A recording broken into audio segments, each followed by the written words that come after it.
A primeira pergunta que a gente vai fazer hoje, como se nós estivéssemos com o Wayne Grudem aqui sentado, ou como se nós estivéssemos aqui qualquer de um desses grandes teólogos da teologia sistemática, nós vamos perguntar para eles uma pergunta muito simples: o que é a Bíblia Sagrada?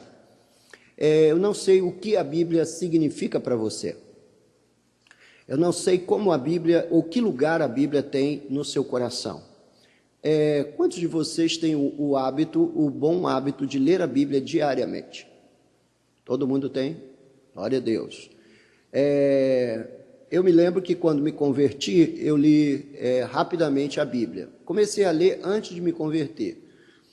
Me converti e depois que me converti, alguma coisa aconteceu, que vocês sabem o que é, o Espírito Santo veio fazer morada na gente e começa a produzir em nós um desejo quase que incontrolável de conhecer a vontade de Deus para a nossa vida. E aí eu li o Novo Testamento 5 vezes em 3 meses. Em 3 meses eu li o Novo Testamento 5 vezes. Depois eu fui ler o Velho Testamento e tenho o hábito de ler a Bíblia inteira, pelo menos uma vez por ano. Então, quem faz a leitura, quem faz o plano de leitura lá com o reverendo McChain, que é um dos planos de leitura que a gente indica aqui na igreja, você pode encontrá-lo facilmente na internet, basta você digitar lá McChain, M-C, M maiúsculo, C minúsculo, Chain, C-H-Y-N-E. E aí ele foi um pastor escocês. Os grandes mestres da Bíblia faziam a sua leitura bíblica seguindo o plano do McChain, e um deles foi John Stott. Aliás, eu comecei a ler a Bíblia fazendo o plano de leitura do McChain, depois que li que o Stott fazia. Eu falei, pois se o Stott fazia, eu também quero fazer. Não é? E o John Stott fazia, e é o plano de leitura que eu faço. Mas quanto da Bíblia tem lugar na sua vida? Nós estamos vivendo um tempo de grande desafio dentro da igreja evangélica. Eu não sei se você já notou, mas Calvino disse que o coração humano é uma fábrica de ídolos, e nós estamos com uma igreja hoje com diversas abordagens idólatras, e nós não estamos nos dando conta dessa idolatria que hoje está presente dentro do contexto da operacionalidade da Igreja Evangélica Nacional. Nós precisamos de um grande avivamento, e todo grande avivamento contado na Bíblia, todo grande avivamento foi um avivamento da pregação, onde a pregação esteve no centro desse glorioso avivamento. Portanto, não há avivamento sem que a Bíblia ocupe o seu lugar de destaque. Todo grande avivamento tem como marca emblemática não a oração. A oração é um subproduto da pregação. As pessoas começam a orar mais porque elas são avivadas por ouvir mais a pregação. A pregação do Evangelho se torna mais real para as pessoas, elas ganham um interesse bíblico grande, começam a examinar as Escrituras, começam a notar as falhas que elas antes não notavam. Elas começam a ver o que antes não viam e começam a reparar que nós estamos cercados de ídolos, cercados de práticas que não são sustentáveis biblicamente, cercadas de expectativas que não são endossadas pelas Escrituras, e estas práticas, essas expectativas, inclusive práticas e expectativas que acabam forjando novas liturgias. E você vai encontrar cultos assim completamente fora do contexto daquilo que a Bíblia nos conta que era o culto apostólico, ou pelo menos os elementos do culto apostólico, e você vai encontrar a igreja muito bagunçada hoje. Pastor, mas Deus tem salvo pessoas no meio dessa igreja bagunçada? É óbvio que sim, porque o grande autor da salvação não é humano, não é homem nenhum, mas o grande autor da salvação é Jesus, e a instrumentalidade para a regeneração do coração do homem está nas mãos do Espírito Santo. Isso não está nas mãos de homem nenhum, não é na minha mão, na sua, nem na mão de ninguém, é na mão do Espírito Santo. Tem gente sendo salva até mesmo dentro de centros de macumba. O cara está lá dentro do centro de macumba. Eu me lembro que uma vez eu fui levado a um centro de macumba lá. Tinha lá um espírito incorporado lá numa senhora. Aí alguém que havia me levado, que os meus pais eram muito envolvidos com o espiritismo, e meu pai e minha mãe diziam, não, você tem que nos acompanhar, você tem que ir conosco. E lá um belo dia eu fui, era garotinho, assim, como é que se diz, adolescente. E eu me lembro de ter feito uma pergunta para a pessoa que estava incorporada lá. Olha só, um garotinho é levado a um centro de macumba, tem uma pessoa lá incorporando um demônio, e a primeira pergunta que aquele garotinho fez para o demônio, que aquele futuro pastor, ainda criança, fez para o demônio, eu fiz a seguinte pergunta, eu não quero saber da minha vida, eu quero saber se isso é de Deus. Isso é de Deus? E o demônio ficou calado, não me deu resposta. Depois daquele dia, eu entendi, por exclusão, que eu poderia ter uma infinidade de crença, mas aquela não. Aquela não. E eu era um garotinho. Então, é muito importante que você entenda que o grande autor da salvação, o grande operador dessa graça é o Espírito Santo. Ele vai operar, ele vai agir, ele está agindo. Nós estamos aqui sentados e ele está se movimentando pela cidade, pelas ruas, há gente que ele está despertando para orar, há outros que ele está despertando para ler a Bíblia, há outros que ele está despertando para pensar, refletir nas coisas de Deus. E quando essas pessoas chegam um dia a aceitar e viram uma igreja evangélica e ouve a pregação do Evangelho e recebe a Jesus, a glória não é do pregador, porque o Espírito Santo já estava fazendo um trabalho prévio no coração daquela pessoa há muito tempo, e o pregador foi somente um instrumento nas mãos de Deus para que a pregação do Evangelho chegasse ao ouvido daquela pessoa e ela pudesse entender que sem Jesus ela estaria perdida para sempre. Portanto, quando é que você vai aprender todas essas minúcias da fé e da espiritualidade? Na Bíblia. Qualquer culto que não tenha respaldo bíblico não precisa do seu respeito, você não precisa ficar cheio de dedos para dizer que aquilo não é de Deus. Por quê, pastor? Porque é a nossa tolerância a essa medida de espiritualidade pagã que nós temos hoje acontecendo na igreja, seja ela evangélica ou não, que dá espaço para essas crenças que nada tem a ver com aquilo que Deus revelou, encontrar lugar, encontrar espaço dentro, vamos dizer, dos templos.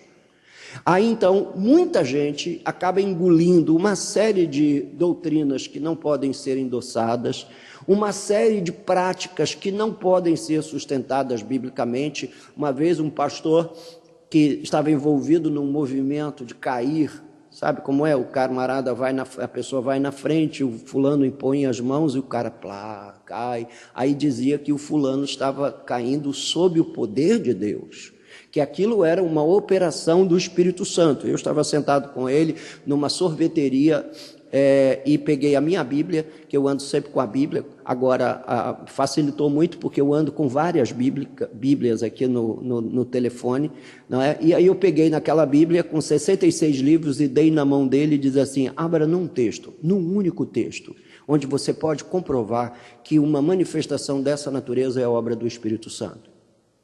E ele era um pastor português que funcionava numa cidade lá, servia numa cidade chamada Leiria, e estava encantado por esse movimento.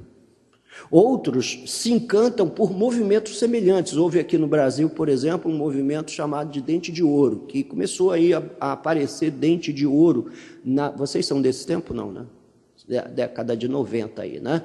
Aí começou a aparecer aí uma porção de gente testemunhando que havia recebido de Deus dente de ouro, né? E era um falava, o outro falava, um endossava, o outro endossava, eu recebi mesmo, o outro, eu também recebi, eu também fui agraciado, e ficou assim um negócio confuso. Aí um dia, um pastor que dizia que na igreja dele apareceu lá uns 10 irmãos testemunhando que receberam dente de ouro. Eu fiz a mesma coisa, eu peguei na Bíblia, coloquei na mão dele e disse para ele, olha, abra em qualquer texto bíblico sem tirá-lo do contexto e me diga se uma manifestação como essa pode ser sustentada pelas Escrituras.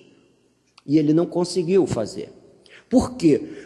Por que isso vinga aqui no Brasil? Isso vinga aqui no Brasil como vinga em qualquer sociedade ignorante, onde não existe conhecimento da palavra de Deus. Por isso a Bíblia diz que o conhecimento é luz.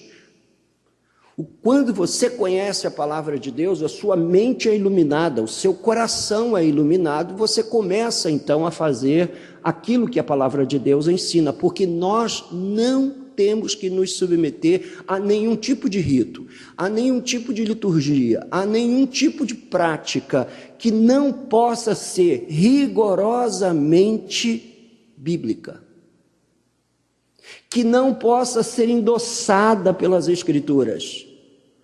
Aconteceu alguma coisa dentro do seu, vamos dizer, círculo religioso, que não pode ser endossado pelas Escrituras, ele tem uma grande chance de ser apenas emoção humana.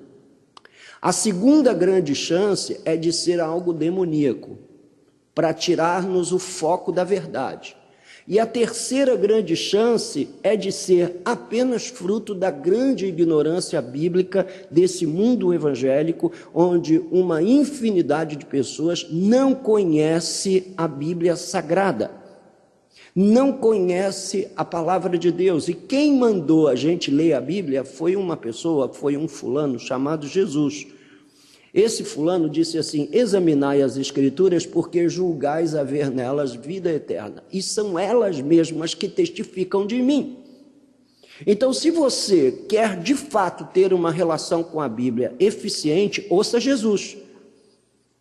E Jesus mandou a gente fazer o quê? Um exame criterioso das Escrituras para descobrirmos, na verdade, o testemunho delas acerca do Redentor, do grande Redentor, da grande narrativa bíblica da redenção humana, da salvação dessa humanidade caída e perdida. Introdutoriamente, deixa eu abordar alguns tópicos que a gente preparou aqui. Vou colocar aqui agora os 3 tópicos dessa introdução para ficar assim melhor definido. Toda consideração sobre qualquer convicção cristã deve estar fundamentada no que Deus diz. Vamos fazer essa leitura outra vez, do primeiro tópico, todos juntos? Toda consideração sobre qualquer convicção cristã deve estar fundamentada no que Deus diz. Olha, isso é tão importante que o apóstolo Paulo disse assim: ainda que um anjo, ele disse isso aos Gálatas: ó insensatos Gálatas, quem vos fascinou, diante dos quais eu expus Cristo e este crucificado? Quem vos fascinou? Quem teve o poder de fascinar, de cativar a mente de vocês, de modo que vocês deixaram Jesus e apegaram-se a leis humanas? Então, ele chama esse ato de desenvolvimento de religiosidade sem o rigor bíblico, ele chama isso de uma insensatez. E Wayne Grudem, essa frase é dele: toda consideração sobre qualquer convicção cristã deve estar fundamentada no que Deus diz. E qual é a sua fonte de pesquisa para entender tudo que Deus disse? Qual é a sua fonte de pesquisa? Você pode até confiar no pastor, mas o pastor também pode estar corrompido pela sua própria ignorância e má formação. Você pode consultar um grande amigo seu, que já está na igreja há 15 anos, 20 anos, mas ele não é a fonte de consulta infalível. Nem o pastor, nem o professor da escola bíblica dominical e nem mesmo qualquer pessoa igual a nós, ser humano igual a nós. Onde nós encontramos uma informação infalível? Nas Escrituras. Por isso é que, se o homem que estiver anunciando a palavra de Deus, ou se estiver atrás do púlpito, anunciar alguma coisa que não seja bíblica, ele está prestando um desserviço a Deus e pode quem sabe até já está passeando no meio de falsos profetas sem que a gente perceba, sem que a gente note. Mas Paulo disse, ainda que um anjo descendo do céu pregue outro evangelho, além deste que eu tenho ensinado, seja considerado maldito. Então nem mesmo a voz de um ser angelical deve nos demover daquilo que as Escrituras Sagradas dizem. Faz sentido, segundo tópico dessa introdução, faz sentido começar nossas considerações a partir do que Deus revela sobre sua própria palavra. O que Deus disse sobre a Bíblia? Qual foi o testemunho divino sobre a sua palavra? O que nós encontramos ao longo das Escrituras? Que tipo de declaração que nós podemos atestar ser uma declaração divina foi feita acerca da palavra? Nós vamos ver isso. Categorias gerais que são abordadas ao longo da palavra de Deus ou da própria palavra de Deus. Primeira categoria é a autoridade. Ela é a única fonte de autoridade, é a única fonte de consulta para assuntos de ordem espiritual. Eu gostaria de saber sobre esse tema, eu gostaria de saber sobre aquele tema. Pergunte a Bíblia. Há uma grande chance de você, à medida que estiver lendo a Bíblia, ter as suas dúvidas respondidas. Mas qual é o grande desafio do brasileiro e dos cristãos no Brasil? Qual é o nosso grande desafio aqui? Eu que sou brasileiro, você também, nós que somos brasileiros. É que 73% dos entrevistados sobre a leitura, a sua prática de leitura, atestaram odiar ler. Eu não sei se você está dentro desses 73% que, respondendo à pergunta, você gosta de ler? E ele disse, odeio. Então, esse é um grande problema que a igreja brasileira, que os pastores brasileiros têm que lidar, é que ele lida com uma massa de pessoas que não lê. E 90% dos cristãos que se sentam hoje dentro da igreja não lê a Bíblia. Pasmem. Eu estou fazendo uma pesquisa, não é? Os irmãos já sabem, quem está aqui da igreja já sabe, fazendo uma pesquisa sobre a vida devocional do ministro no Brasil. E essa pesquisa, os pastores que responderam a essa pesquisa só leem a Bíblia para preparar sermão. Mais de 70% dos pastores que responderam a pergunta, você lê a Bíblia diariamente? Eles disseram, não. Nós só lemos a Bíblia para preparar o sermão. Agora, se esse é o comportamento do pastor, imagino qual é o comportamento do rebanho. O rebanho deve pegar na Bíblia somente para vir no culto. E aí transforma a Bíblia num artefato religioso, quando, na verdade, no culto cristão ou no culto bíblico, quando você vai examinar o culto apostólico e toda a herança bíblica do culto no Novo Testamento, a Bíblia Sagrada não defende o uso de nenhum artefato religioso. Não há uma defesa aberta dos artefatos religiosos. Então, o que o cristão evangélico faz? Ele transforma a sua Bíblia, que tem o testemunho de mártires, tem séculos de sangue derramado para que essa palavra chegasse até nós. Sofrimento. Quando eu abro a Bíblia, eu ouço gemidos, eu ouço ais, eu ouço choro, eu ouço gente sofrendo quando eu abro a minha Bíblia. E aí o crente transforma a sua Bíblia num missal. O que é um missal para o católico? Um missal é, na verdade, um artefato religioso que o ajuda a acompanhar todo o ritual da missa. A palavra missa significa sacrifício. E significa sacrifício porque o centro do culto católico romano é a Eucaristia, o sacrifício, a celebração da Eucaristia. Então, por isso se celebra a missa. Mas a questão da homilia, o que seria a homilia? A homilia seria a pregação. A questão da homilia é completamente deixada de lado. E por que é completamente deixada de lado? Porque o culto romanista não é bíblico. Não existe como você endossar todo aquele aparato, todo aquele envolvimento do coroinha queimando incenso, o toque do sino, plão, aí aquele incenso sobre o altar, como se aquele homem que está ali na frente fosse um sacerdote lá no tabernáculo. Portanto, são coisas que você só consegue enxergar com uma visão crítica depois que você lê a Bíblia. Então, o primeiro grande ponto da palavra de Deus é que ela é a única fonte de autoridade na minha vida. Hoje você encontra igrejas celebrando festa junina, você encontra igreja com baile, você encontra igreja com pisca-pisca, você encontra igreja fazendo 30 por 1. E você engole isso como se isso fosse legitimamente evangélico e se isso fosse uma herança bíblica. Isso não é uma herança bíblica, isso não é evangélico, isso não tem endosso nas Escrituras. Portanto, o que isso é? Isso é diversão. No mínimo, é uma grande diversão de características religiosas. É só diversão. Por quê? Porque você não encontra endosso bíblico para isso. Não existiu na história, pelo menos na história que nós temos contada nas Escrituras, a história que o Espírito Santo quis que a gente nunca se esquecesse. Por isso, ele eternizou nas Escrituras Sagradas. Não existe. Baile gospel existe? Não. Você encontra algum baile gospel lá, na Bíblia? Você encontra? Os apóstolos convocando a juventude para ter um bailinho na igreja? Encontra ou não? E você encontra os apóstolos em algum momento dizendo, sai do chão, gente, não sei o que e tal. Não, você não encontra. Então, quais são os elementos do culto bíblico? Como descobri-los? Eles estão na Bíblia.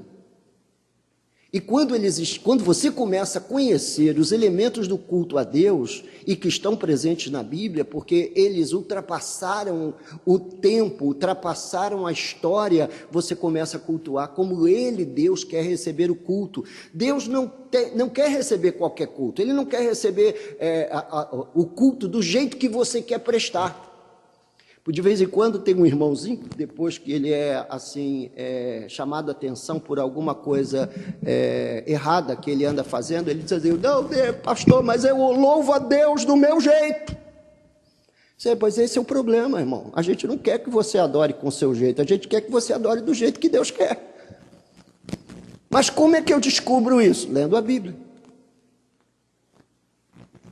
Lendo a Bíblia. Todo o nosso sistema organizado de fé precisa ter conexão bíblica.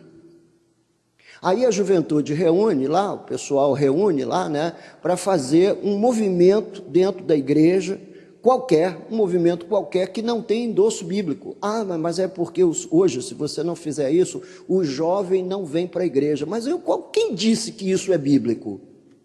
Quem disse que é relevante que o jovem venha para a igreja? É relevante que toda criatura ouça o evangelho, e daí ou vai para o céu ou vai para o inferno. Ah não, porque nós precisamos fazer algum movimento dessa natureza para que o jovem venha à igreja. Isso é um paradigma não escriturístico. Eu já ouvi muito crente defendendo-se, baseando-se nesse argumento. Mas esse argumento é bíblico? Você encontra em algum momento da Bíblia esse argumento? Não. Então qual é o problema? O problema é que nós queremos cultuar segundo o nosso jeito cultural, o nosso jeitão.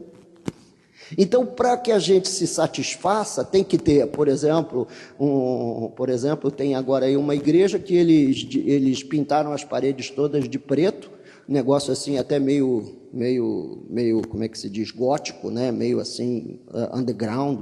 Pintaram tudo de preto e ficam lá um cospe-fogo de um lado, um palhaço fazendo malabares no meio, e do outro lado tem um cara atirador de faca.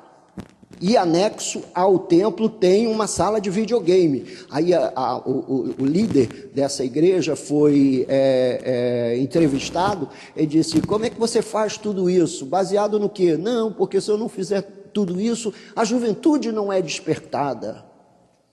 Mas no meio de tudo isso eu prego o evangelho. Não, mas você vê o evangelho sendo pregado assim, na herança testemunhal histórica que você tem nas mãos, chamado de Bíblia Sagrada? Não. Então, qual é o nosso problema no mundo evangélico? O nosso problema no mundo evangélico é que, embora a gente se apresente como sendo bíblicos, nós não somos tão bíblicos assim. Deveríamos. E por que nós não somos tão bíblicos assim? Porque nós não somos leitores da Bíblia, examinadores da Bíblia, estudantes da Bíblia. Wayne Grudem, sobre a autoridade da palavra de Deus, a autoridade da Bíblia, ele diz: todas as palavras da Bíblia são palavras de Deus. Por isso, não acreditar nelas ou desobedecê-las é não acreditar em Deus e desobedecer ao próprio Deus. Nossa, forte, hein? Forte. Eu acho que quando ele escreveu isso foi depois que ele passou por essa igreja do palhaço fazendo malabares e ele então, para colocar a igreja dele em ordem, ele deu essa: todas as palavras da Bíblia são palavras de Deus. Por isso, não acreditar nelas ou desobedecê-las é não acreditar em Deus e desobedecer ao próprio Deus. É tão legal que eu vou fazer a leitura de novo, mas agora junto com você em voz alta. Podemos ler todos juntos? Todas as palavras da Bíblia são palavras de Deus. Por isso, não acreditar nelas ou desobedecê-las é não acreditar em Deus e desobedecer ao próprio Deus. Então, falando mais precisamente, agora mais aprofundadamente no contexto da autoridade da Bíblia, alguns textos do Novo Testamento, do Velho Testamento, aliás, do Antigo Testamento, correção, nunca falem o que eu falei, nunca chamem a Bíblia de velha, né? Eu chamo de Antigo Testamento, mas de vez em quando tropeço no Velho também por força do hábito. Então, alguns textos do Antigo Testamento iniciam com essa expressão: assim diz o Senhor. Alguém poderia abrir aqui, por favor, em Êxodo 4, 22 e aqui em Jeremias 1, 9? Alguém aqui em Êxodo 4, 22 e aqui em Jeremias 1, 9. Pode ficar, pode ler para a gente. Assim diz o Senhor, Israel é meu filho, meu primogênito. Assim diz o Senhor, Jeremias 1, 9. Estendeu o Senhor a mão, tocou-me na boca e disse: Senhor, eis que ponho as minhas palavras na tua boca. Então, eis que ponho as minhas palavras na tua boca. Assim diz o Senhor. Então, essas expressões, o peso dessas palavras sugere obediência sem confronto. Há uma autoridade nessas palavras. Quando aparece nas Escrituras, assim diz o Senhor, porei as minhas palavras na sua boca, são sugestões para nós de que quando estes textos foram consumados, escritos, eles foram consumados e escritos por terem esses autores ouvido a voz de Deus. Por isso os textos não são textos que merecem dúvida ou que merecem desconfiança da nossa parte. Se o seu assunto é servir a Deus, você precisa ter um caso de amor com as Escrituras. Senão você vai acabar no olho desse furacão herético que está comendo, lambendo o mundo evangélico e a igreja brasileira de norte a sul e de leste a oeste. Eu vou dar um simples exemplo. Vamos falar de Jesus. Minha mensagem de ontem à noite foi sobre Jesus. E daqui a algumas semanas aqui na igreja, também sobre Jesus. E a grande pergunta que a gente fez aqui na mensagem, no sermão, foi: quem é Jesus para você? E essa pergunta era uma pergunta com a qual Jesus se preocupava, porque ele fez a mesma pergunta aos apóstolos: quem é Jesus? O que diz o povo ser o filho do homem? Então, uns dizem que tu és Elias, outros dizem que tu és Jeremias, e ainda há outros que dizem que tu és um profeta. Mas vós, quem dizeis que eu sou? Ele fez uma pergunta para o colégio dos discípulos. Vocês que me seguem, vocês que estão andando comigo para cá, para lá, para todo lado, o que vocês dizem que eu sou? Não importa o que diz o povo, porque o povo diz muita bobagem, mas quem vocês dizem que eu sou? E Pedro disse para ele: tu és o Cristo, filho do Deus vivo. Tu és o Cristo, o Messias, o grande autor da vida, prometido, o grande libertador do povo de Deus. Tu és o grande redentor. Tu és aquele que nós esperávamos. Tu és o grande amado da minha alma. As aves dos céus têm seus ninhos, as raposas têm os seus covis, mas o Filho do Homem não tem onde reclinar a cabeça. Eu não tenho endereço. Onde o Senhor mora, Jesus? Por aí. Dizem que era na praia. Por aí. Por aí. Aí vocês já leram aquele texto que eu mostrei, não sei se foi aqui, agora eu já tenho pregado tanto em tanto lugar, porque eu já não sei mais onde foi que eu disse o quê. Onde eu mostrei biblicamente que Paulo morreu numa casa alugada? Ou ele morreu sem casa própria? Foi aqui? Foi? Todos estavam aqui? Todos estavam aqui? Não. Cláudio, me faz um favor, pode alcançar essa bíbliazinha que eu acabei deixando para trás. Abra aí comigo em Atos.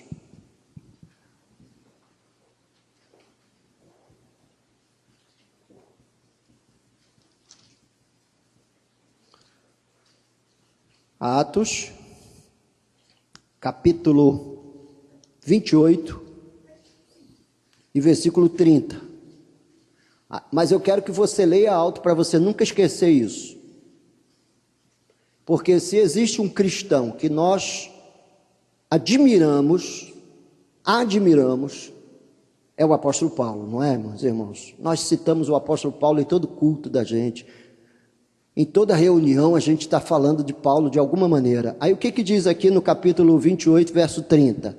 Pode ler em alta voz comigo? Por 2 anos permaneceu Paulo na sua própria casa, onde recebia todos que o procuravam. Então ele morava de aluguel. Ele morava de aluguel. Aí as igrejas que fazem a campanha da casa própria estão fazendo o quê? Estão vendendo o quê? Estão vendendo a banha da barriga da cobra. Você já viu a barriga da cobra? Tem gordura ali? Então eles estão vendendo a banha da barriga da cobra. É como Lutero dizia que a Igreja Católica Romana vendeu tantos pedacinhos da cruz de Cristo que somados dariam para construir mais de 5.000 cruzes. Ele denuncia o lado errado, a prática errada daquela igreja, daquela meretriz dos dias dele.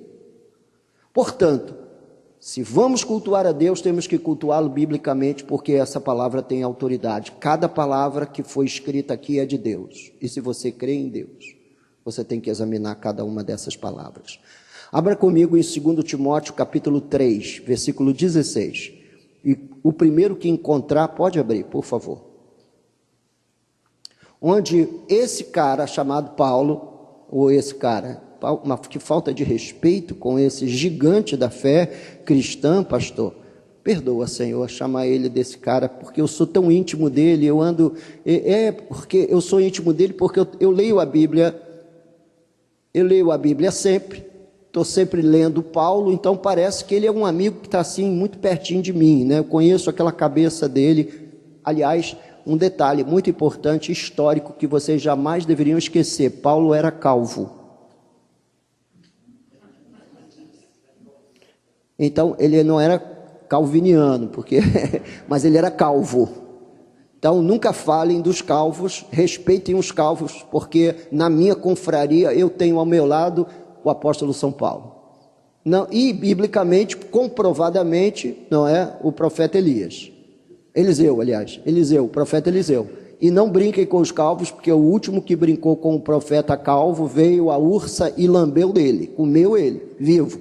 Então, não ignore que possa sair daqui algum tigre que ande por aqui ao redor, não é? E consumir você se você brincar com a calvície do pastor. 2 Timóteo 3,16, pode ler o primeiro que encontrou?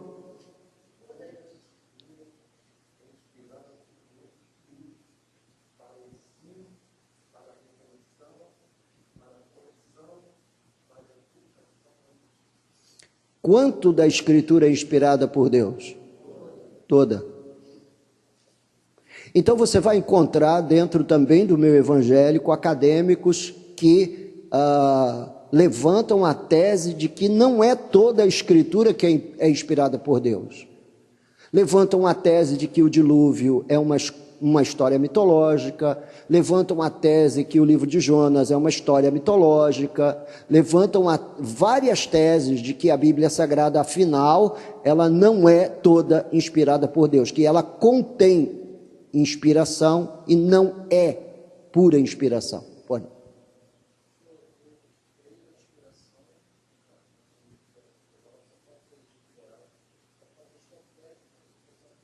Sim. Uhum.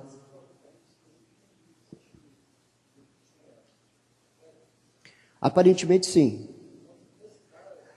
Embora, por exemplo, o Evangelho de Mateus, ou todos os evangelhos nasceram depois do Evangelho de Marcos. Diz que o Marcos é o primeiro de todos os evangelhos. E então alguns evangelhos nasceram um pouco mais tarde, mas vamos levar em consideração que, como João foi o último apóstolo a morrer, que tenha sido o último texto a ser concluído. Pois não, continua a pergunta. Uhum.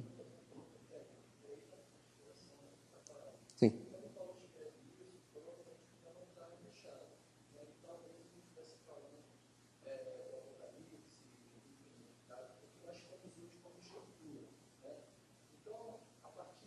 Você acha que ele só se refere ao Velho Testamento, ao Antigo Testamento? Sim, aí você está perguntando. Sim, sim. Aham.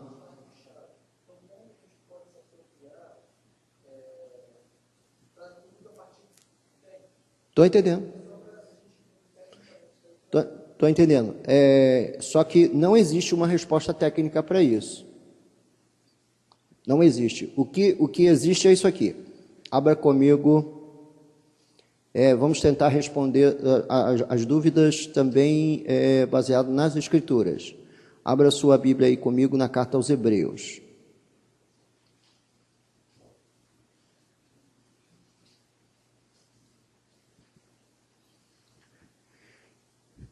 No capítulo 11, que é aquele grande capítulo da fé, não é? A descrição do capítulo da fé. A mesma fé que nós emprestamos a 2 Timóteo 3,16 para crer que toda a Escritura é inspirada por Deus e útil para o ensino, para a correção e para a educação na justiça. Estamos movidos da mesma fé. Aí ele diz aqui no capítulo 11 e versículo 3. O que diz? Pela fé, entendemos que foi o universo formado pela palavra de Deus, de maneira que o visível veio a existir das coisas que não aparecem. Não existe norma técnica para comprovar a questão da fé num universo criado pela palavra de Deus. Não existe uma norma técnica.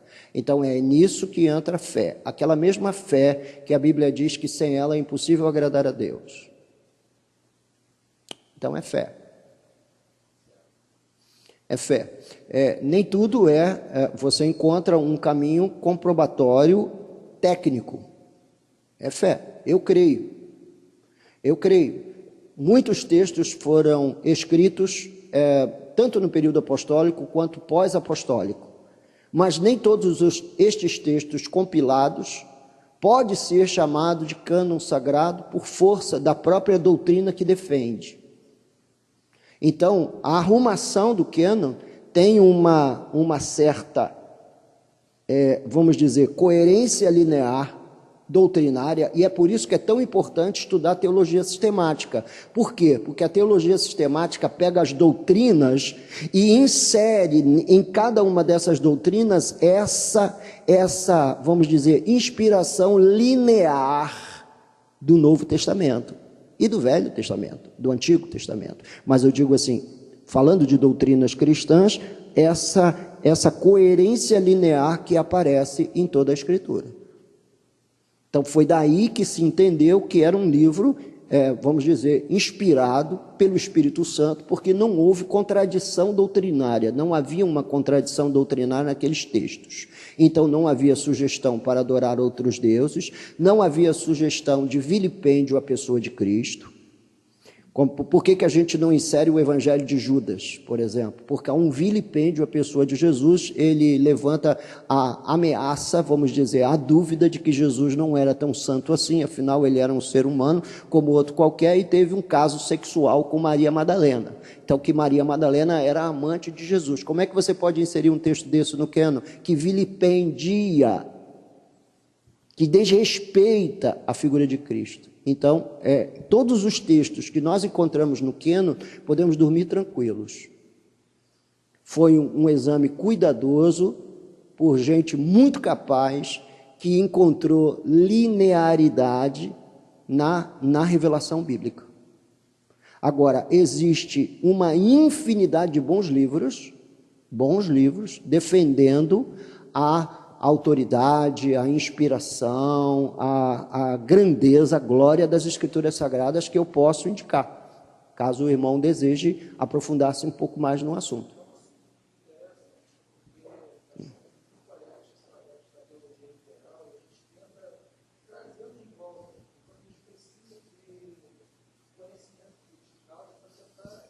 Então, vou te dar uma informação técnica. Vou te dar uma informação técnica para você pôr os seus colegas da teologia liberal no bolso. É técnico, só não vê quem não quer. Você é batista, né? Da PIB de Saracuruna. Você sabe que o Seminário Batista do Sul foi o maior seminário, ele foi, na verdade, a grande escola teológica do Rio de Janeiro, por muitos anos. E o que destruiu o Seminário Batista do Sul? Eles tinham três turnos. Manhã, tarde e noite. Todos os seminários, liberalismo teológico. Entendeu? Aí o que acontece? Destruiu a escola, nem as igrejas batistas mais conservadoras mandavam para lá os seus candidatos. Pois é, não, mas a coisa está mudando. O pastor Fernando Brandão está tocando lá o negócio assim, seriamente, a esperança, porque afinal quem ama a Bíblia e quem ama a teologia orou e pediu muita graça a Deus para Jesus fazer uma obra. Quem o antecedeu e que começou a fazer uma demolição dos ídolos que a teologia liberal levantou ali, foi o professor Luiz Saião. Ele saiu e agora entrou o Fernando Brandão, já lavando tudo, pintando tudo, arrumando tudo.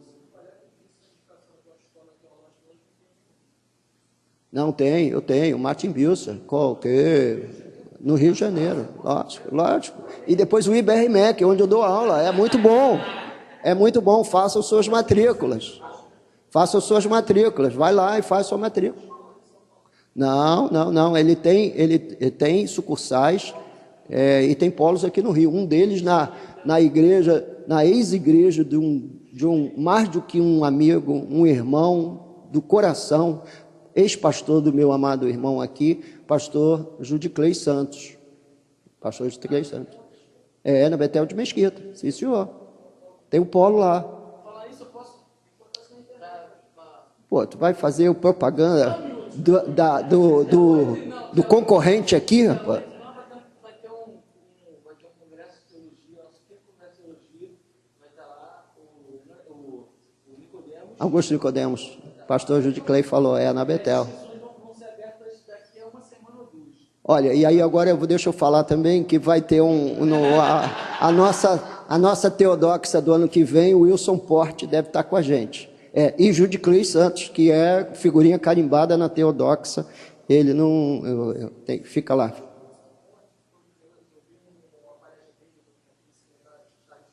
Sim.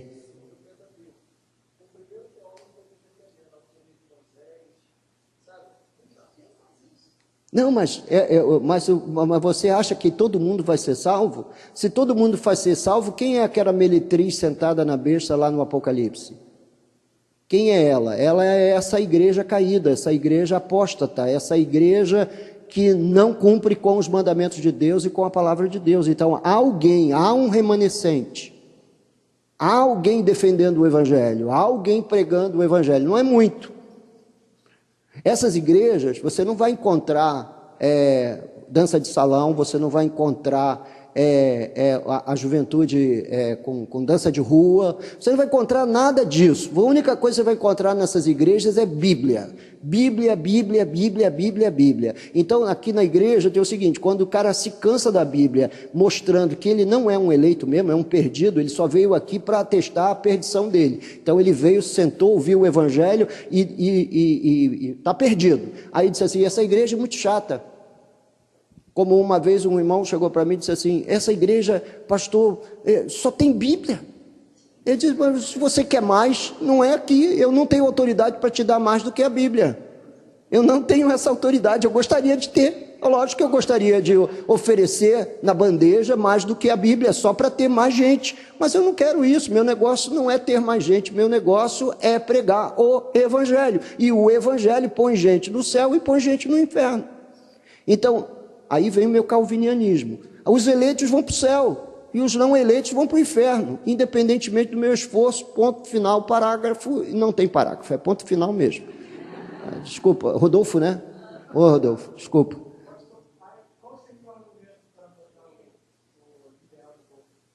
Seria esse, mostrar por onde o liberalismo passou, destruiu tudo, desertificou.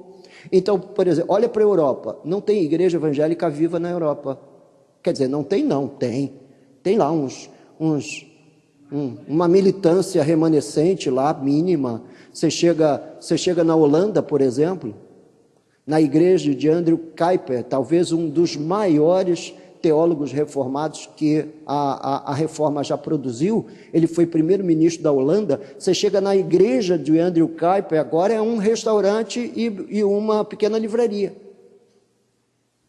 Meu filho foi para a Holanda a trabalho, e eu disse para ele assim, crente não tem profissão, crente tem promissão. Então, por onde você for, leve o evangelho, e deixa o seu patrão pagar, mas leve o evangelho, você está fazendo missão. Aí ele disse, está bem, pai. Aí chegou na Holanda, foi testemunhado o evangelho para os seus amigos na Holanda. Aí eles disseram, nós aqui não somos religiosos. Não há nenhum resquício da teologia reformada hoje na sociedade holandesa. Morreu tudo, acabou tudo. E quem matou essas sementes? Teologia liberal. Aí você que está aqui sentado não sabe nada desse negócio de teologia liberal, esse vocabulário. Teologia liberal é uma teologia que parte para a crítica bíblica.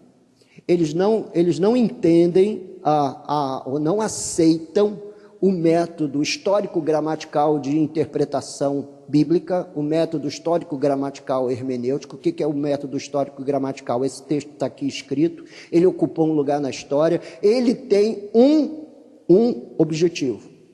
E o objetivo e a verdade que buscamos está atrás desse objetivo. Então temos que estudar todo o contexto histórico do texto e temos que estudar a gramática do texto. O que o texto está dizendo?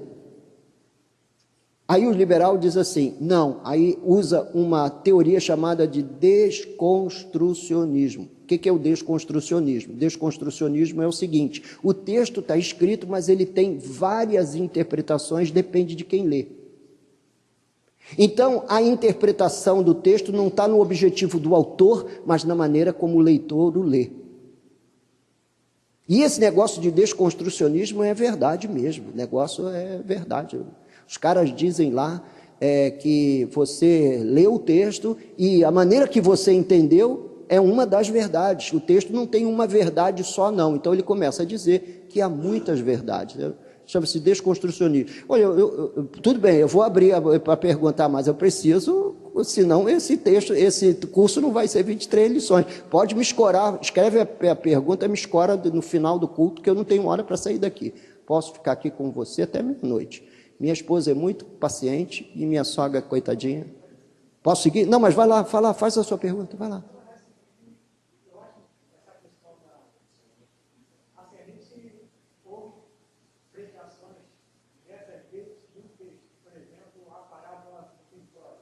Sim. Toda vez que a gente escuta ou lê, a gente aprende coisas novas. Ou seja, não é um texto que, dependendo do momento que você lê, ou que você aprende conhecendo coisas novas, não é só uma coisa única. Não tem esse lado também? Tem, mas só que a verdade que está lá é tão grande, é tão inesgotável, que é por isso que você vai ouvindo essa verdade a conta-gotas. Porque há muito mais contido na verdade da parábola do filho pródigo que seja capaz de ser traduzido numa mensagem só. Quem foi que disse que o pregador vai esgotar a verdade bíblica num sermão? Isso seria uma arrogância, dizer que eu vou esgotar a verdade bíblica num sermão. Não, é porque o conteúdo de verdade que tem aquele pedacinho de Bíblia, ou que tem aquela história, é tão grande, é tão grande, é tão grande, que a gente vai pregar na parábola do filho pródigo todo dia de forma diferente, e você ainda vai dizer, poxa, eu nunca entendi o texto dessa maneira, mas está lá. Não significa que o texto tem 1 milhão de objetivos, ele só tem um objetivo único. E qual é o objetivo único do texto? Qual é a grande aplicação do texto, da parábola do filho pródigo? Qual é? A irmã viu perdão de Deus, né? A ação divina de perdoar o perdido pecador, não é? Do ponto de vista humano, qual é a grande aplicação do texto? O arrependimento, ou vale a pena pecar? Então, a grande aplicação por trás do texto é para mostrar para você que não vale a pena você trocar a casa do Pai pela casa do diabo, pela casa dos demônios, porque o diabo é o senhor desse mundo, não é? Então, isso é uma grande aplicação do texto. Agora, há detalhes do texto. Dentro disso, dentro dessa grande aplicação, existem detalhes. E você pode ir observando um ou outro detalhe. E esses detalhes não são esgotados num único sermão. É isso. Mas que tem um objetivo, tem. Porque ele ia colocando ali uma coisa, colocando outra. Aliás, os bons teólogos são assim. Os bons teólogos são assim. Ele vai buscando informação escondida por trás dos textos bíblicos, por trás das vírgulas, dos pontos e vírgulas, dos significados das palavras no seu original, e vai trazendo uma exegese mais próxima do texto que a gente pode trazer. Entendeu? Ângelo, você levantou a mão?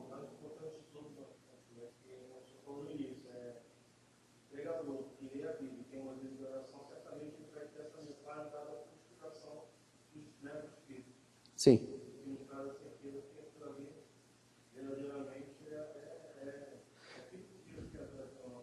Eu entendo que a grande verdade está no texto, a grande mensagem é o texto, não é o sermão que o pregador preparou. A grande mensagem é o texto.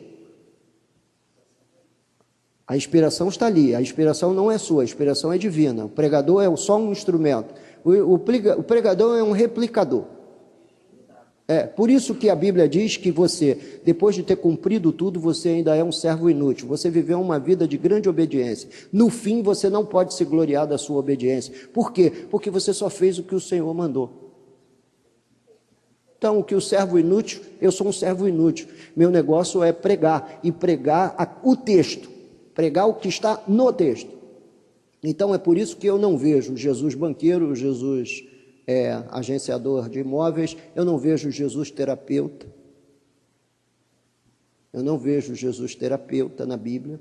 Eu vejo o grande Redentor, o grande Salvador da humanidade, o Filho de Deus em carne, que sobe na cruz e ressuscita ao terceiro dia, vencendo o último de todos e mais feroz de todos os inimigos, a morte, e dando a nós a grande esperança, a esperança que nenhum credo, que nenhuma crença, que nenhuma religião dá aos seus seguidores, que é a esperança da vida eterna, de vencer a morte junto com ele.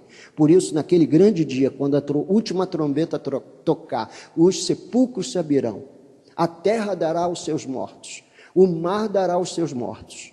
Aqueles que estiverem vivos nessa altura serão transformados, conforme a Bíblia diz, num piscar de olhos, e os mortos ressuscitarão. Então eu creio na vida eterna, eu quero viver para sempre, e quero viver para sempre ao lado de Deus. Você também? Então vamos lá, vamos tocar. Para Paulo, tanto o Antigo quanto o Novo Testamento têm o mesmo peso de autoridade. Olha o que diz 1 Timóteo capítulo 5, verso 18. Pode ler para mim? Fica assim melhor. Olha, eu já vou colocar os textos aqui para que a gente possa avançar.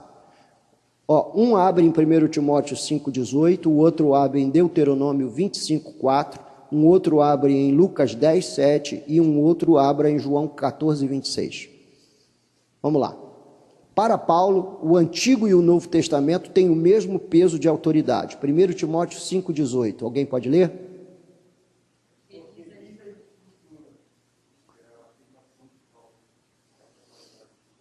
Então é isso. Obrigado, Diácono Anjo. 1 Timóteo 5,18 diz aqui, Paulo... é isso aí. É isso. Obrigado. Você me iluminou. Você é um iluminado. Abençoou o seu pastor nessa noite. Pois a Escritura declara... Aí ele faz uma citação do Antigo Testamento. Não amordaces o boi quando pisa o trigo. E ainda, o trabalhador é digno do seu salário. Ele faz uma citação do Velho Testamento e chama isso de Escritura, ou de Escritura Sagrada, que é mencionado em Deuteronômio 25,4, que diz o quê? O que diz aí Deuteronômio 25,4? E em Lucas 10,7? O trabalhador é digno do seu salário? O que diz Lucas 10,7?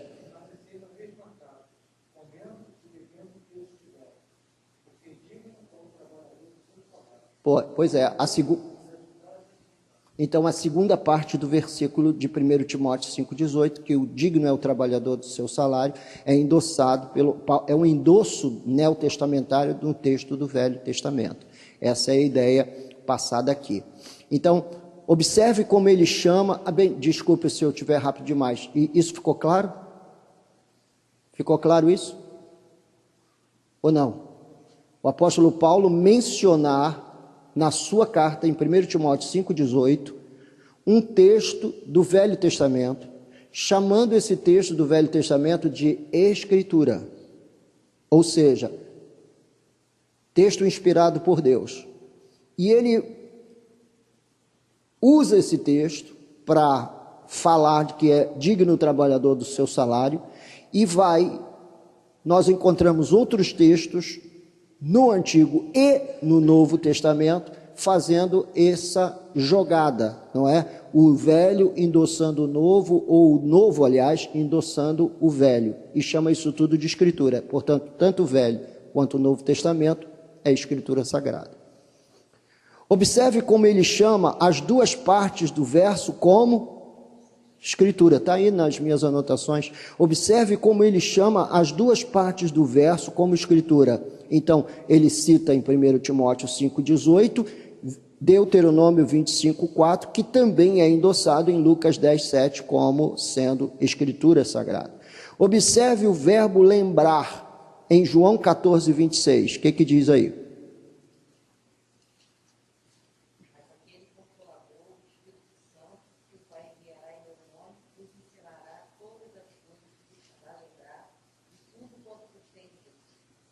Ele faria lembrar, ele trabalharia na mente dos apóstolos e os faria lembrar de todo o ensino de Jesus. E, obviamente, faria o registro de todo o ensino de Jesus. Não, 1 Timóteo 5,18. Sim, mas o que nos interessa é ele endossar esse texto chamando de Escritura Sagrada em 1 Timóteo 5,18. Portanto, ele endossa o Velho Testamento ou o Antigo Testamento como Escritura Sagrada. Essa é a ideia. E Lucas capítulo 10,7, não é? Endossa a segunda parte de Deuteronômio 25,4. O texto fundamental é Deuteronômio 25,4. Finalizando esse slide, a autoridade das Escrituras, porque às vezes a gente pode levantar dúvida sobre como é que os discípulos conseguiram se lembrar de cada detalhe que eles escreveram, como é que eles conseguiram fazer uma narrativa do Evangelho rica em detalhes, por causa da obra do Espírito Santo. Ele faria lembrar os discípulos de todo o ensino de Jesus. Agora abra comigo Hebreus capítulo 1, que aqui tem um assunto muito interessante para a gente abordar, em Hebreus capítulo 1, que é a questão da voz de Deus hoje. Todos nós cristãos somos ávidos por direção. Muito. Uma vez pregando num congresso de pastores, eles ficaram muito chocados quando eu fiz uma afirmação no meio do sermão, onde eu afirmei que na maior parte das vezes, ou na maioria das vezes, eu não sei o que fazer. Não sei. Dependo de ajuda. A obra é de Deus, as ovelhas são de Deus, a igreja é de Deus. Como eu poderia dizer que conheço e sei exatamente o que estou fazendo? A única coisa que eu sei exatamente o que estou fazendo é que é a vontade de Deus que eu prego o Evangelho. Vontade declarada. E talvez seja a única coisa que no meio de todas as diferentes tarefas pastorais, um pastor tem que fazer. Mas existem situações ou existem circunstâncias na vida diária em que você precisa tomar decisões, em que existem situações que não podem esperar e que você precisa tomar uma decisão. Por exemplo, eu vou colocar aqui um exemplo muito simples. Senhor, o pastor está querendo, por exemplo, ele está vivendo, a igreja está plantada numa comunidade muito perigosa, ele está querendo mover a igreja de um lugar para um lugar mais seguro, não distante da comunidade, mas mais seguro para a proteção do rebanho. E ele então conversa com os principais líderes da igreja, os presbíteros, os que têm com ele, dividem ali o poder de decisão na congregação, e eles oram e sentem que deveriam ir. Veja que é só um sentimento. É só um sentimento. Por isso é que eu digo que na maior parte das vezes eu não sei o que fazer. Eu gostaria de saber, eu gostaria de ser assim uma fonte inesgotável de conhecimento pleno sobre tudo. Mas eu não sou. E, aliás, homem nenhum é. E é por isso que eu dependo do Espírito Santo, eu dependo que Deus fale comigo. E quando você fica pedindo a Deus, Senhor, fala comigo, Senhor, fala comigo, Senhor, fala comigo, por qual via Deus falará com você? Essa é a grande pergunta que a gente faz, porque no mundo evangélico, nesse universo evangélico, é um universo de multiplicidade de entendimento, e para muita gente existem muitas vias. A pessoa vai dormir e diz assim, Senhor, me dá um sonho pelo menos, para eu entender o que eu devo fazer. Aí naquela noite ele sonha que morre enforcado. Aí ele diz, Senhor, não é esse sonho que eu quero um sonho para eu entender o que eu devo fazer. E talvez seja, não é? Ali o que ele está entendendo, talvez ele queira pensar com aquele sonho que ele morre enforcado. Senhor, o Senhor está dizendo que se eu entrar nesse negócio, eu vou me enforcar em dívidas, eu vou me enforcar numa situação perigosa qualquer. Então nós estamos sempre à espera de uma resposta de Deus, que Deus fale conosco externamente. Alguns esperam ouvir uma voz, vamos dizer, uma voz estereofônica. Outros esperam ouvir uma voz mansa, suave, quase um sussurro por trás da orelha. Mas o que diz as Escrituras? O que as Escrituras dizem sobre essa tal voz diretiva, essa tal voz condutora, essa tal voz que vai te conduzir à mais pura verdade, para que você alcance a compreensão da vontade plena de Deus naquela área específica da sua vida? Eu vejo jovens muito preocupados com isso. Que profissão eu escolho? Será que, Senhor, eu estou fazendo a escolha certa? Será que eu estou muito preocupado se eu vou ou não vou casar, se eu vou ou não vou encontrar uma pessoa na minha vida? Quer dizer, eles ficam muito preocupados com essa voz periférica da vida humana. Mas existem coisas muito mais sérias na vida com a qual o homem, o ser humano, deveria se preocupar. E estas coisas nós encontraremos resposta para as nossas muitas dúvidas e muitas perguntas no trato diário com as Escrituras. Olha o que diz o texto em Hebreus 1:1. Diz assim: havendo Deus outrora falado muitas vezes e de quantas maneiras? Agora olha o texto, e aí é que vem o problema da língua, da linguagem, da gramática, da hermenêutica, da interpretação. Havendo Deus, quando? Outrora. Quando que fica outrora? No passado, falado muitas vezes e de muitas maneiras. Então, uma pergunta simples: quando foi que Deus falou de muitas maneiras? Quando? No passado. Ele falou de muitas maneiras a quem? Aos pais, pelos profetas. Nestes últimos dias, essa expressão últimos dias foi inaugurada no dia de Pentecostes, quando nasce a igreja, começa esse período de tempo bíblico indefinido, chamado de últimos dias. Por quê? Porque diante de Deus não existe tempo, 1000 dias é como se fosse um dia como se fosse 1000. Aí diz o texto: nestes últimos dias nos falou por quem? Nos falou pelo Filho, a quem constituiu o herdeiro de todas as coisas, pelo qual também fez o... Então hoje Deus fala conosco por quem? Pelo Filho. Quando nós lemos isso nas Escrituras, de que Ele nos fala pelo Filho, o que o Filho falou? Pode ser resumido numa única palavra: o que o Filho falou? O que o Filho pregou? O que o Filho ensinou? O Evangelho.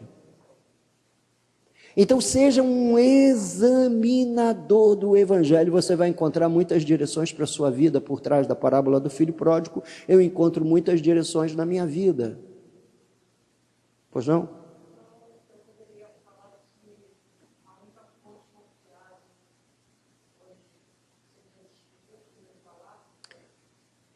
Eu volto de novo ao texto. O que diz o texto?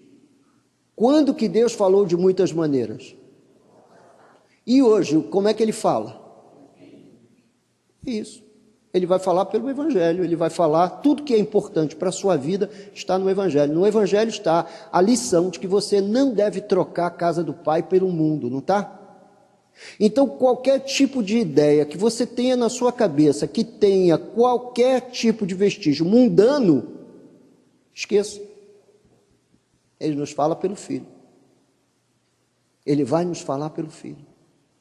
Ele vai dirigir a nossa vida pelo Filho. O Evangelho tem informação sobre a estrutura familiar? Tem. O Evangelho tem orientação sobre a teologia do matrimônio? Sim. Tudo que é importante para você saber qual é a vontade de Deus está no Evangelho. É óbvio que Ele não vai se meter onde você vai morar. Isso... Você tem a terra diante dos seus olhos. Encheia e dominai-a, foi a ordem de Deus a Adão. Então, se você vai morar em Caxias, Belfor Roxo, Leblon, Ipanema, São Paulo, ou coisa que o valha, você tem a terra diante de você. Agora, se você quer mudar de lugar e está preocupado se aquilo vai ferir de alguma forma o propósito de Deus, você peça a Deus que, por favor, Senhor, interfira na minha vida. E Ele é um Deus que interfere na história. E Ele vai interferir na sua vida para que você alcance o cerne da vontade dEle para a sua vida pessoal. Certamente. Então, no passado, Ele falou de muitas maneiras.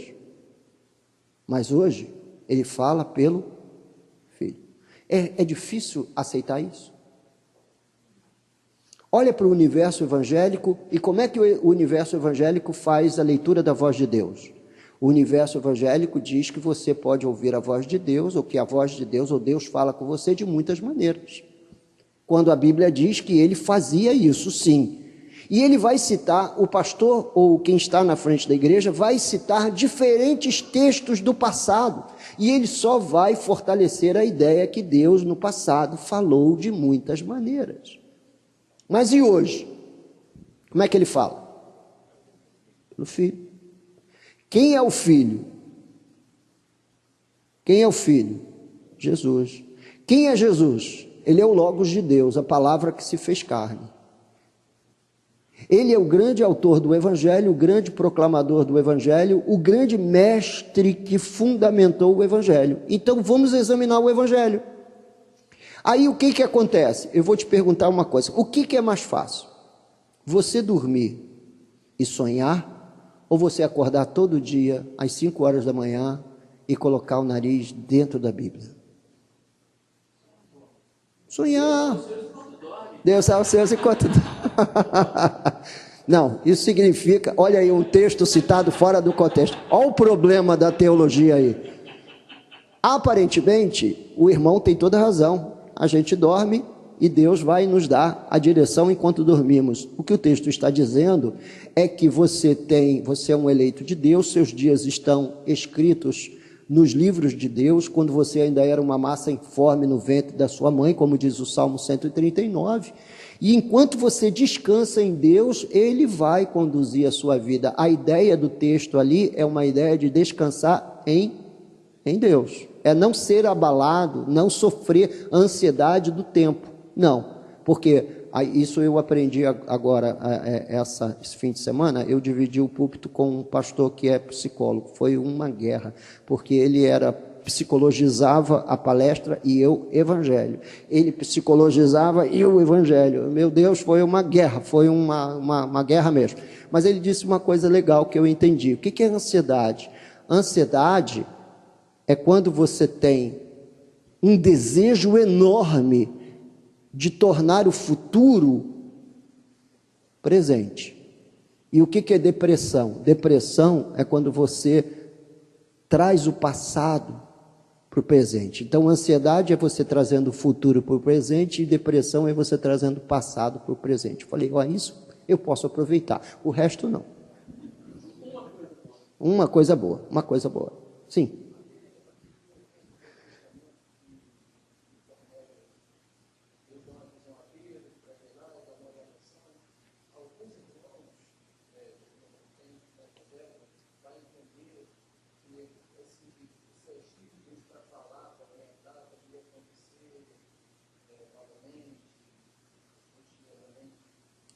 Olha, eu acho que houve, por isso eles eram apóstolos. Nós não podemos pegar a experiência de Pedro, de Paulo ou de qualquer um outro apóstolo e tentar repeti-la.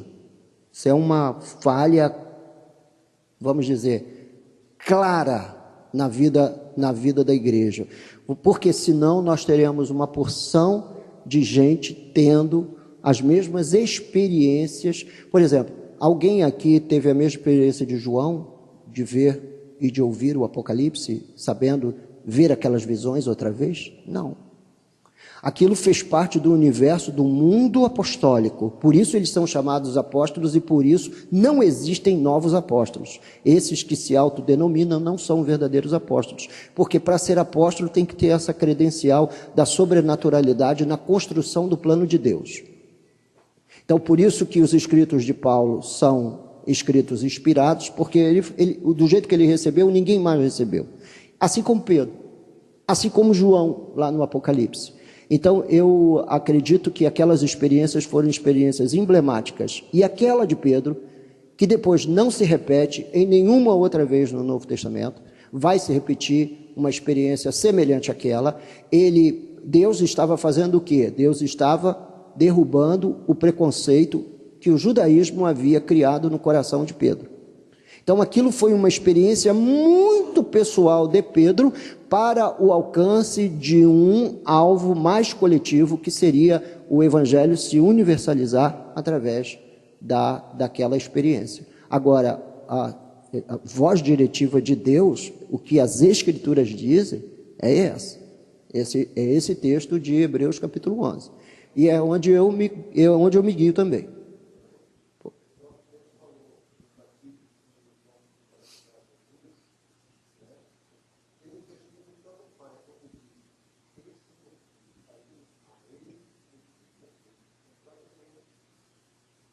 Bem lembrado o texto. Pois não.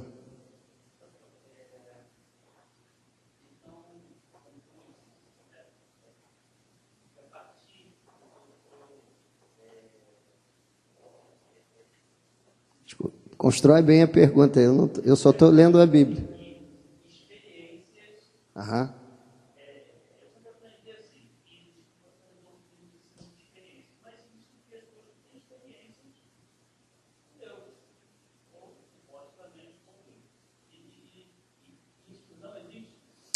Olha,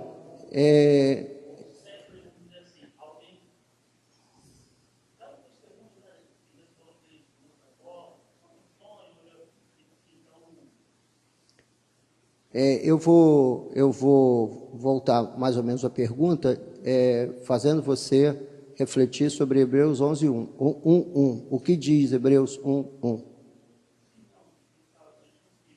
Perfeito. Então, para mim, dentro desse universo religioso, existem diferentes tipos de sentimentos e emoções.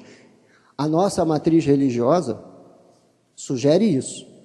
Os cultos indígenas, os cultos afros, vamos dizer, o grande panteão romanista, ele engloba isso. Para mim, são experiências muito pessoais. Se Deus falou, eu não sou o juiz disso. Eu vou colocar a coisa assim, eu não sou o juiz disso. Embora o texto bíblico lá sobre a ordem de culto, lá na carta do apóstolo Paulo aos Coríntios, ele diz que nós devemos ouvir e julgar, especialmente quando tem tom de profecia, ou quando tem peso de profecia, tem que haver um juízo. Se Deus falou com ele ou não, vamos deixar que o tempo faça essa comprovação. Eu coloco muitas vezes a coisa dessa maneira. Vamos ver como é que o tempo vai desenhar isso. Se foi Deus ou se não foi Deus. Mas se foi Deus, foi uma experiência dela. Quando se fala do púlpito da igreja, você não fala a uma pessoa, você fala à coletividade. Então, a coletividade, a nossa fonte de direção para descobrirmos a vontade de Deus é as Escrituras. É a única fonte confiável quando você pode dizer assim, não há nenhuma dúvida. Quando uma pessoa me conta uma experiência que teve, e eu já ouvi algumas experiências, por exemplo, eu já sonhei com a volta de Jesus. Eu acordei numa alegria só. Mas vai ser conforme eu vi no meu sonho, eu ando divulgando esse sonho, onde eu via as pessoas sendo arrebatadas, sendo levantadas da terra, e aí eu chamava a minha mulher e meus filhos, corram rápido para vocês verem, porque eu estou vendo aquela miríade de anjos espalhadas no céu. Meu Deus, que sonho maravilhoso. Eu acordei de manhã com um misto de sentimento, não é? Alegre pelo sonho bonito, mas triste porque tinha acabado.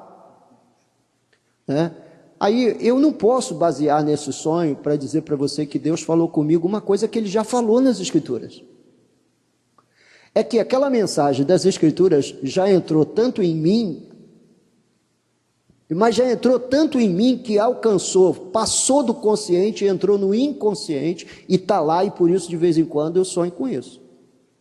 De vez em quando eu sonho que eu estou convertendo um pecador e apontando para o céu. Olha só, o céu já está se abrindo, se converte agora, rapaz. De vez em quando eu tenho uns sonhos assim. Aí eu posso dizer que isso é Deus falando comigo? Não, a única coisa que eu posso dizer é que eu tive uma experiência, mas eu não posso abrir a boca no púlpito e universalizar isso como sendo isso uma experiência de Deus falando comigo. Mesmo porque muito dos conteúdos que nós trazemos nos nossos sonhos ou nas nossas experiências tem muito a ver com a sua prática bíblica. O que você precisa entender é que ele hoje te fala pelo Filho. Se você quer saber qual é a vontade de Deus, como se educa uma criança? Senhor, me ensina a criar, a educar meu filho. Já fez essa oração alguma vez? E todas as vezes que você fizer essa oração, Deus lhe dirá, sim. Pode ler. Não, eu não quero assim. O que você quer? Você quer dormir um ignorante e acordar um pedagogo celestial? Seria uma maravilha. Você dorme um ineficiente e durante a noite você sonha e acorda o cara mais sábio, deixar Salomão de joelhos. Não. Pede para Deus ajudar ele, né? Então Deus ajuda nada. Deus não ajuda coisa nenhuma. Então a ideia aqui é, se você quer ouvir a voz de Deus, se volte para as Escrituras. Abra seu coração. Em Apocalipse capítulo 2, vamos trabalhando ainda a questão da autoridade da Bíblia. Olha como é que a doutrina da Bíblia é importante. Olha só. Apocalipse capítulo 2, versos 1, 8 e 12, diz: E o anjo da igreja em Éfeso escreve, estas coisas diz aquele que conserva na mão direita as 7 estrelas e que anda no meio dos 7 candeeiros de ouro. Quem é essa figura? Jesus. Verso 8, ao anjo da igreja Esmirna escreve, estas coisas diz o primeiro e o último que esteve morto e tornou a viver. Quem é essa pessoa? Jesus. Verso 12. O que diz?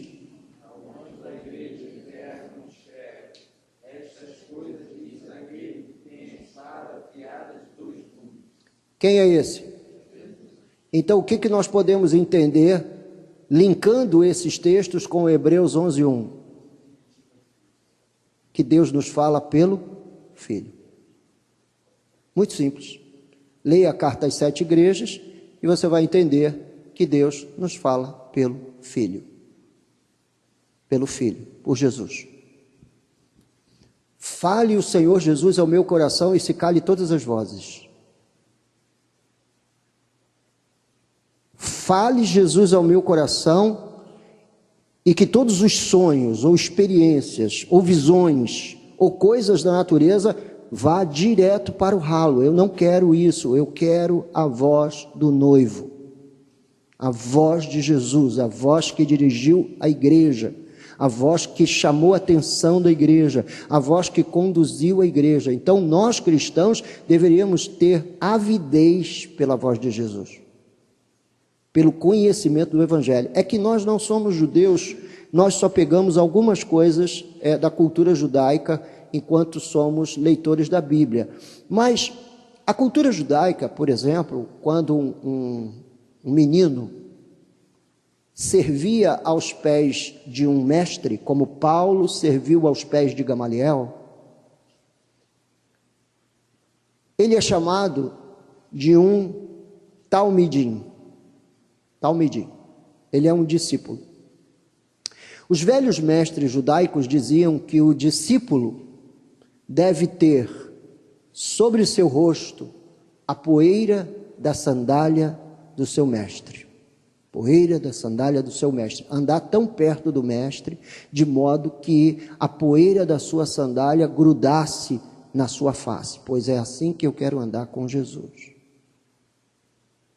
E ao discípulo, basta ele ser como o seu mestre. Eu não quero me parecer com nenhum outro movimento evangélico. Não quero me parecer, desculpe os irmãos batistas, embora eu já tenha dito que toda a minha formação inicial como cristão é batista. Eu acho que eu nunca deixei um pouco de ser batista. Mas eu não quero ter a poeira das sandálias dos batistas. Eu não quero ter a poeira da sandália dos assembleanos. Eu não quero ter a poeira da sandália da Nova Vida. Eu não quero ter a poeira da sandália dos metodistas. Eu quero ter sobre o meu rosto a poeira da sandália de Jesus. Porque ele fala, ele conduz, ele dirige, ele orienta. Ele fala para a gente coisas que a gente gosta e às vezes vai falar coisa que não gosta. Então, a melhor coisa a fazer é você ouvir Jesus. Abra a Bíblia, examine as Escrituras. Não fica procurando uma frase feita e nem tampouco fica fazendo o que eu chamo de bibliomancia. Bibliomancia, os irmãos sabem, né? Um cara vai, Senhor, fala comigo, por favor, em nome de Jesus. E o irmão conhece muito bem isso, né, Marcelo? Pode. Oh, meu irmão, muito obrigado pela sua diaconia. Obrigado mesmo, obrigadão. Obrigado, fundo do coração, obrigadão, obrigado.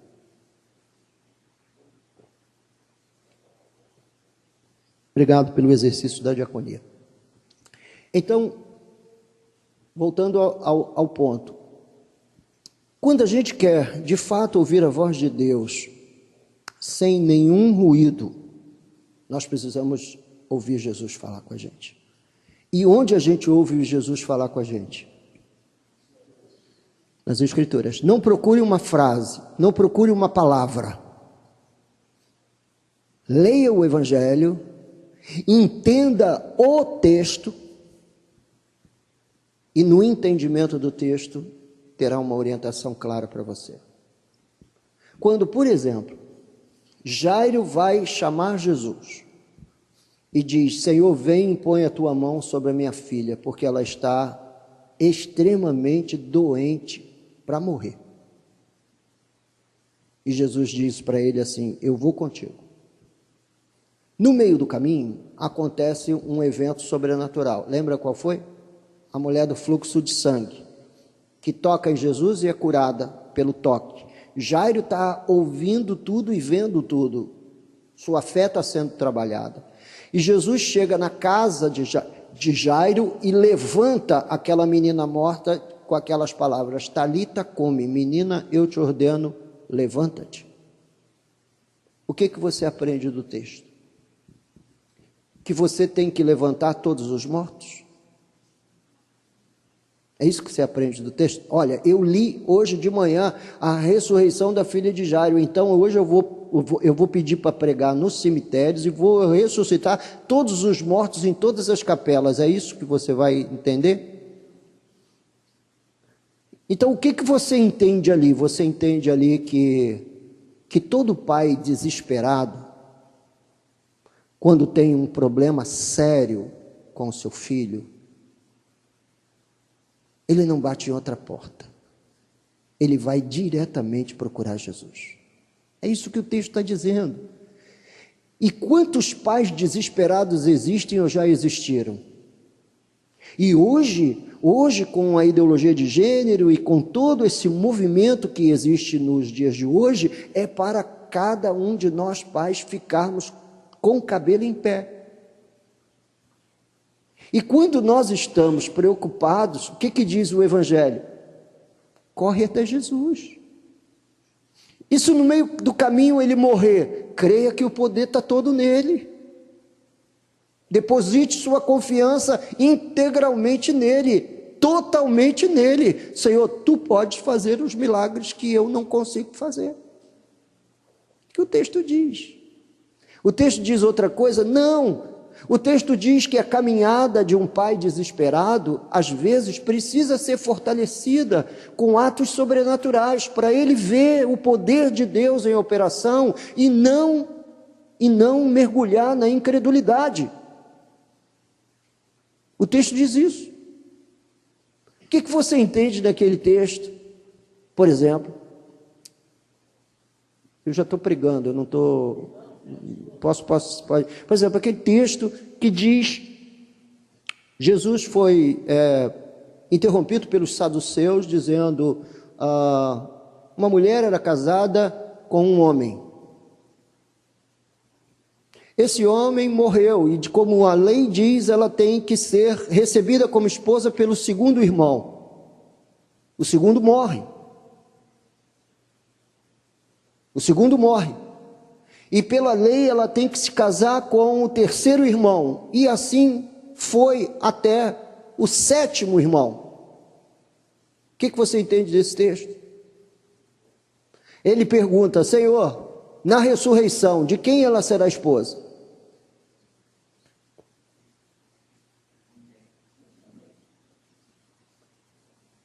O que você aprende nesse texto? Você aprende nesse texto que a mente religiosa pode elaborar as mais intrincadas histórias. Cuidado com a religião, porque a mente religiosa é capaz de elaborar histórias imaginárias de teor até mesmo hilário. Diz a Bíblia que Jesus respondeu: errais. Errais. Por quê? Por não conheceis a Escritura. Porque se você conhecesse a Escritura, essa sua mente religiosa não estava assim tão fértil assim.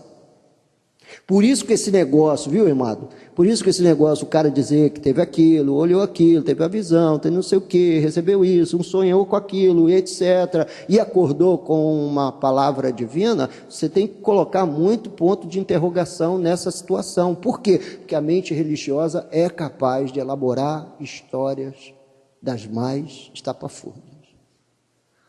Eles eram os saduceus. Sabe qual era a posição dos saduceus? Era eles que estavam encarregados do culto judaico do templo. Tinha que pagar o pedágio aos saduceus para montar uma banca de câmbio lá dentro do templo, ou para vender um animal lá dentro do templo. Então, quem governava todo esse culto do templo eram os saduceus. Portanto, eles estavam metidos até o pescoço com os ritos antigos, mas não entendiam nada da vontade de Deus para a vida deles, e Jesus revela isso. Vocês cometem o maior erro, o erro que ninguém pode cometer, que é o erro por não conhecer as Escrituras. Não conhecer as Escrituras. Entendeu, irmão? Deixa eu andar. Deixa eu só terminar esse slide e eu mando vocês embora. Bem, também se isso aqui virar 25 lições, amém. A culpa não é minha, é de vocês que ficam me interrompendo toda hora. Abra comigo Lucas capítulo 1, versos de 1 a 3.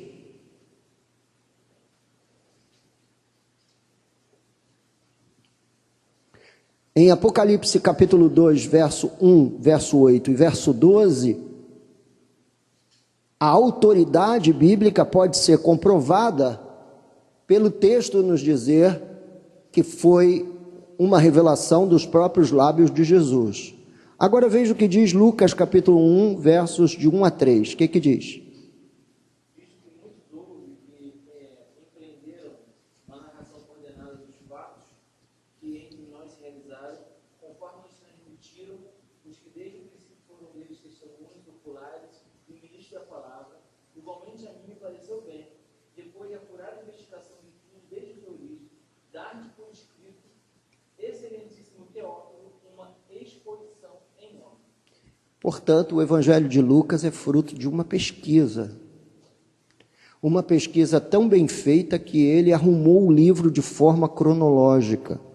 Portanto, a autoridade bíblica está fundamentada numa direta revelação do próprio Jesus e está fundamentada também no que Jesus fez e que foi narrado por alguém que simplesmente se sentou e arrumou as histórias em ordem cronológica. Esse Teófilo, como eu já disse na aula passada, alguns dizem que é um leitor imaginário de Lucas, que ele estava englobando todos os cristãos do presente e do futuro, na figura do Teófilo, que é o amigo de Deus. Outros dizem não, que o nome da pessoa para quem ele escreve e envia o Evangelho era realmente Teófilo. Isso seria uma santa coincidência ou um ato tão grande da soberania de Deus que me surpreenderia. me surpreenderia, mas não importa se foi realmente uma pessoa ou se foi um leitor futuro imaginário, que ele chama de que todo aquele que vai examinar as Escrituras é um amigo de Deus, está interessado naquilo que Deus revelou. Então, a obra da vontade de Deus expressa nas Escrituras pela pena de Lucas foi uma obra de pesquisa. Ele pesquisou, ele entrevistou gente que esteve com Jesus, porque Lucas, os irmãos sabem, era um médico e o companheiro dele era Paulo, foi em outro tempo, ele não andou com Jesus para fazer toda a narrativa dele no Evangelho de Lucas, toda a narrativa dele foi um trabalho de pesquisa e catalogação dos eventos em ordem cronológica, foi a única coisa que ele fez, mas ele narrou a vida de Jesus, e a vida de Jesus é uma vida inspirada, glória a Deus. Em João capítulo 14, 26, outros apóstolos compuseram textos bíblicos por força da lembrança produzida pelo Espírito Santo. Nós já lemos esse texto hoje aqui em sala de aula. Então, termino eu. Independentemente da forma como as palavras vieram aos autores e da influência da personalidade de cada um no que escreveram, foi assim que Deus determinou. Uns pela força da pesquisa, outros por força da lembrança, outros por narrar o Senhor Jesus falando diretamente, como foi o caso do apóstolo São João no Apocalipse.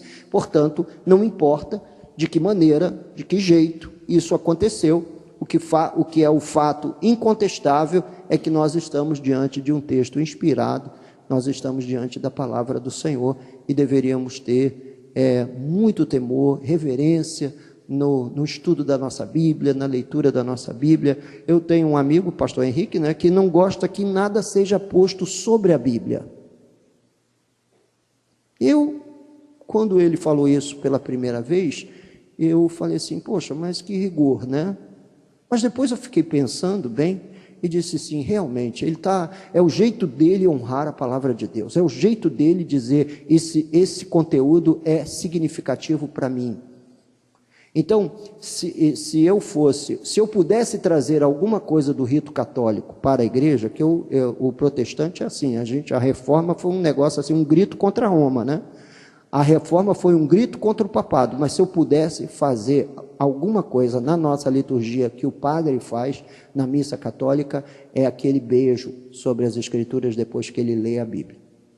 Você lembra? Você já foi católico? Já foi? Lembra dele? Eu não sei se lá na sua paróquia o padre beijava as Escrituras. Vou lá, Ari, vou te dar a palavra. Mas eu gostaria. Dar um beijinho na Bíblia, não é? Me inclinar reverentemente. Então, os evangélicos que têm tudo para ser reverente para com a palavra de Deus, não lê a Bíblia. E olha, a gente está jogando no ralo, na privada, séculos e séculos de sofrimento, martírio, dor, gemido, de gente que sofreu para deixar esse legado para a gente, para nós. Sim, Ari, você. Lembra da irmã Eva?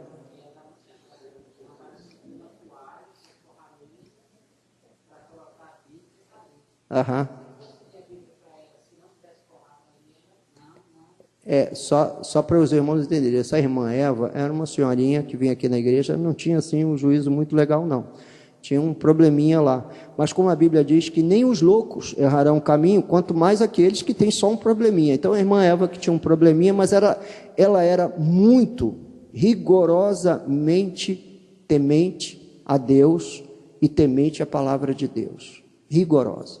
Era uma pessoa inspiradora que o Senhor Jesus já tomou para si, mas que ela tinha uns parafusos soltos lá, ela tinha, tá? Só para você saber. Vamos para casa ou não?